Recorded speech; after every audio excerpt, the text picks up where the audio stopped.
maybe like we're good. Let's just try to match them with damage. A theme again that was set up from the wild cards. It seems like where teams are also putting a lot more importance towards your damage profile and having enough of it in the early to mid game, because most teams who rely too much on mid to late will struggle.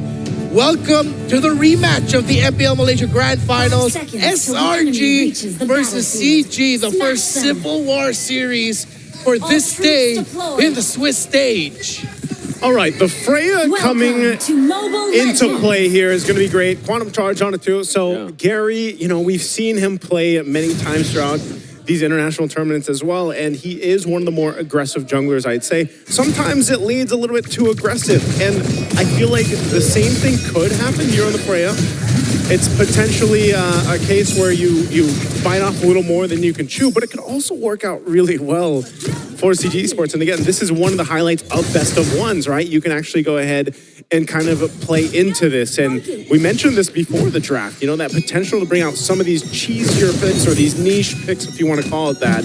And they do that here in this match against SRG, where when you look at this lineup, man, it's, you know, it's somewhat standard. It's something we're used to seeing. Maybe the phobia is not as much, but definitely still serves that purpose of what we're used to seeing for XP laners. Yeah, you can definitely see the difference there for SRG. Straight into the clear, and then rotation down below to get the XP crab for Cram. Meanwhile, CG, Chiku just got a few hits over on the turret. Two very different lineups here in terms of what they want to do. CG, I think the thing with the Freya pick is that if SRG aren't careful, if Turtle 1 is a massive loss for them, then that Freya is just going to keep continuing. I think that's one of the things we have to watch out for when there is a Freya, no matter what position it is, because we've already seen it previously in the wild card and other tournaments as well leading up to this, not this newer version. Ooh. So that makes it equal. XP Crab this time over to year 3, but the thing is the wave is frozen by Cram, so it's going to be really tough for CG to get their XP laner to level 4 later. Okay, Turtle's up. A couple level 4s nearly here for SRG and CG. They're going to start this turtle up. This guy has an angle on already. Valens too has to be careful. Again, you're a Gatakacha, you're quite tanky. Heal up a little bit here, but he doesn't want to take too many shots. He's going to charge in. Red Tree to be won out by Skies. Great Dark Wave. And now it's 2 over as Cram goes in front of Pursuit. Chiku has to run away. Yums with the flicker in forward. A Purify out now as that's been the light shown upon him. Good immobilization. Stormy slow. The peel is massive, and yet 3 just cannot get close enough. In the end, he does, but it will be traded for his life. Another Dark Wave into the Pursuit. And now he's just recalling on Valens. Confidence, that's Cram. That's what he brings to the table. Oh man, you know, hey, that was a team fight and a half for the first turtle, basically. There's some pressure here. Orange Buff take into the escape, baiting out 3 ultimates from CG. Way too many resources spent, man.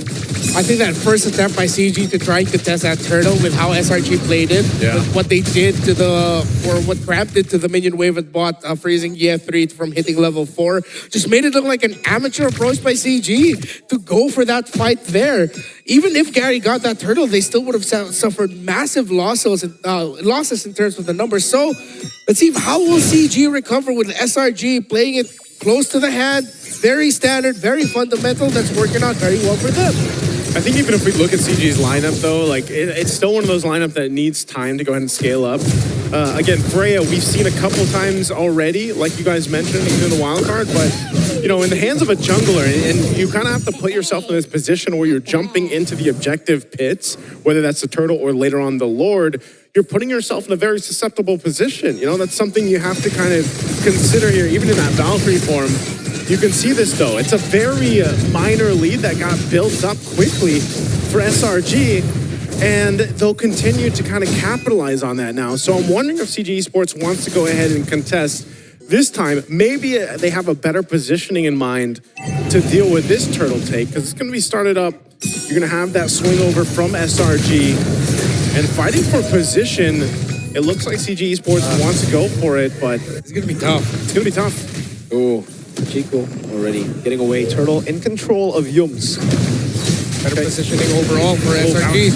Vitalize made it out now as Yums goes in. Is he able to go for Tsunami Slam? Now Stormy lights him up. That's an AOG coming down as Valkyrie's set comes over. Petrify the Furious Dive, but there's just not enough damage. Skies wins out the retry on the Turtle, and now it's Amzik who's able to get away. Baits in Cram with the Inferno Pursuit under turret. Yums hovering over. Valens taken low. 2 Death Sonatas. You can definitely feel the nerf on Granger as Valens gets away. And just like the first Turtle, man, it was nearly the same thing. You know, it was a couple bodies dropping for CG Esports plus the objective in the hands of SRG. And if that happens again, you know, third Turtle, it's going to be kind of the same thing that's happening here. And this scalability that happens here with SRG's lineup is just going to be too much for CG to deal with. Oh man, even Yikes. Oh, Flicker shoulder bash, Phantom execution is just coordinated perfectly. Yeah, Selangor Red Giants, they are as textbook as you can get with a little bit of flair. Another Tsunami Slam. What a follow-up. The AOG landing. Carry still able to survive, but the turret goes down. Cram on it with Inferno Pursuit. Again, Lantern Flare. Knocking him up, pulling him down. Now it's Valens who's given over to Innocent to get his first Sky Piercer stack of the game. And that's what I'm saying. They know the limits of this lineup. They know that they did that under the turret, man. You know, they chose to fight and capitalize against this kind of weak point of CG Esports' lineup. So right now, they're just, it seems like SRG's just taking anything they want here across the map. I guess you can see why SRG looks so confident in the video to start off the series. Yeah. They know that they fully understand how CG Esports want to operate. I honestly do not fully understand how CG wants to operate. I mean, it looked like it was a very straightforward approach up until the Freya pick. Then you're like, what? Right? Yeah, but that's why I almost wonder, what if it was like a Freshen or a Baksha? You know, like what if it was something a little more bulwarky, you know, something a little more staple that can actually go ahead and get in position and face off against these objective takes. At least Innocent got what he wanted. These are not the same picks. It's very different. But picks, as different as they are, it looks like it's just going to be the same result. Amzik is going to be left in the bottom lane. Is Crab going to come in? Is he going to try and take him? Oh no, look at the cutoff. Oh no, the sandwich. Perfect turtle already. They're going to play with Amzik here. An AOG onto him. Amzik was as good as dead. That's a second Sky Pierce coming down now. A taunt landing with a Petrify as well. Now into the back, they dive in. Yum's going to take it out of Sky to the back line. Is able to find Chico, and Gary is sustaining, but Innocent is gunning them down. Yet 3 taken out by Sky. And Innocent gets a triple. A triple kill for the Beast. A wipeout too. They chose that fight in the bottom lane, and they just couldn't come out with anything except a couple kills. But again, they need way more for CG to get back into this game. To quote a great man I've seen on the internet millions of times, why are you fighting? Why? Why? Why? I have no idea. Why would you What was the AOG? plan? I heard the question mark on AOG because Look at this. Yeah, it was suicide, no? Like, Amzik was as good as dead already. They decided to come in. They're up against a Lancelot. They left their Kimmy behind. And SRG again just separated them. And I mean, not only that, but look at Innocent, man. Like, Innocent's just chilling. yeah, SRG, okay, this is not to undermine SRG. They're not doing anything special. They're doing their jobs perfectly. Tsunami Slam locked him down. Amzik still able to go for the snow. Oh my goodness, the turnaround over on Yums. He's still able to survive a Stormy. Goes up the Crimson Beacon. Innocent is unstoppable. Just Dragon is going to come down on him. Petrify over. But Innocent will take him out. That is 60 stacks on Sky Piercer. Well, they went for it again, man. I will say there's like these little windows where it's looking like, man, CG Esports is at least going to take someone with them. They take Yums that time. Almost got Innocent. Now, the question that might be is, how much more time does CG Esports need to be able to actually capitalize on those kills? Because it feels like, again, this entire game, they've just been throwing themselves at SRG. If their theory here is that maybe they'll get tired eventually, that's not going to happen. They're not going to happen, CG. SRG can do it all day. Yeah, they can do it all day. They can just keep going. So open up the map, take down minion waves, stop forcing fights. If one of you go down, just accept that you cannot get the trade at this point. You cannot get the favorable trade that you want to get a massive swing. You're going to need to cross the 30,000 threshold first and somehow hope that they're still not crossed past 40 SRG, but that is close to impossible here. Oh, tsunami slam on balance, dude. They can go for whoever they want and he locks him down. Oh my lord. That was the main man. That was the frontliner and balance just got cooked. Yeah, that's unfortunate, man. That's why, again, the Kalea is such a top priority pick when that hero is open. Innocent just taking the shots here. They get the Purify out from Amazon. This Lord's going to be worked on, though. Gary. Freya's doing work now in a 2v1. That's going to be execution. He needs to space out perfectly. Does with the sustain of Yums. And that's another 19-5 now. That's really tough, man. Yeah. Again, at this point, CG, like I said, is kind of strapping here for whatever they can get. Yes, Gary will be back for this defense. They still have the holy defenses up, but man, 10K behind at nearly the 11-minute mark of this game. This is a massive lead right now for SRG. They'll get ready to go ahead and march towards the base here, getting the holy defense down in mid. Top's going to be next. What can CG Esports do here on this defense? Throw out a couple ultimates out, clearing out that Lord and the lane. They might be able to hold on to these base turrets just yet. They will be able to.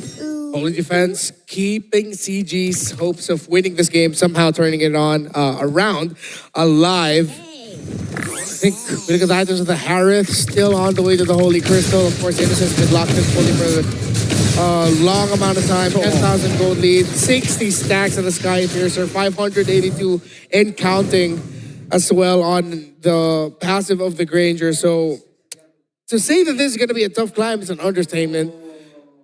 We usually say this is one of those moments where it will take a miracle and there's no sugarcoating it. It will take a miracle or a mistake. Yeah, SRG need to like dive in fountain for this to happen. Yeah. Come back. It's, ooh. It's one of those cases, but it's also like, all right, you look at the lineup CG Esports brought to the table.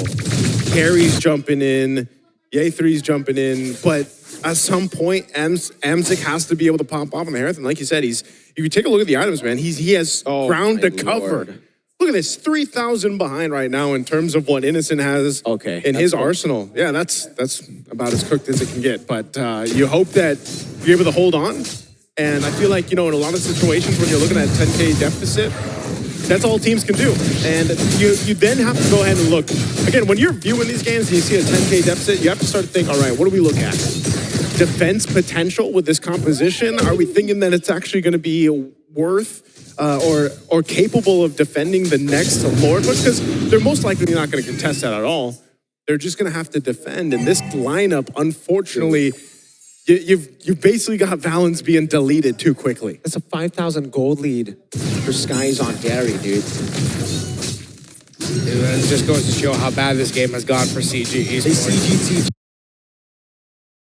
Play with this guy's walking up again. That's going to be the bot force over. Doesn't even matter. Innocent gets a double. This is almost an unofficial Savage. Innocent has to flick around. That's a Purify out from Chico, who's able to find a kill now as Innocent walks over, no minions. Let's go for the shot, but Balance able to body block now as he goes on Balance.